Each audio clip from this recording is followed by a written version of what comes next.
এতিয়া যে বানপানী যে হৈছে দেই, বানপানী এতিয়াতো ভৰপক বানপানী হৈছে। গতিকে বানপানীটো মূল কাৰণটো আমিয়ে হয় ন, মানুহেই হৈছে বানপানীৰ মূল কাৰণ কেলৈ প্ৰকৃতি জগতৰ ওপৰত কোনে অত্যাচাৰ চলাইছে?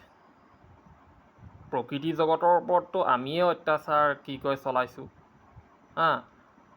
খৰালি কালত নৈবিলাক খনন কৰিব, যেনিয়ে তেনিয়ে নৈ খনন কৰিব।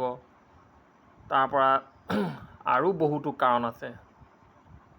য'তে ত'তে পানীৰ বান্ধবোৰ বনাই দিব, পানীৰ বান্ধ বনাব আৰু সেই পানীৰে অৱশ্যে বিদ্যুৎ শক্তি উৎপন্ন কৰিব, কিন্তু হ'লেওতো সেই কামবোৰ আমি মানুহেই কৰিছোঁ। মানুহে আমি জলবিদ্যুৎ প্ৰকল্পৰ কাৰণে বিভিন্ন বান্ধ নিৰ্মাণ কৰিছোঁ। সেইসমূহ পানী এটা নিৰ্দিষ্ট নিয়মত বা এটা নিৰ্দিষ্ট টাইমত সেই গোটেইখিনি পানী আমি একেলগে এৰি দিছোঁ, যা য'লৈ যায় গৈ থাক। যদি তেনেকুৱাই হয়, গতিকে বানপানী হ'বই ঠায়ে ঠায়ে।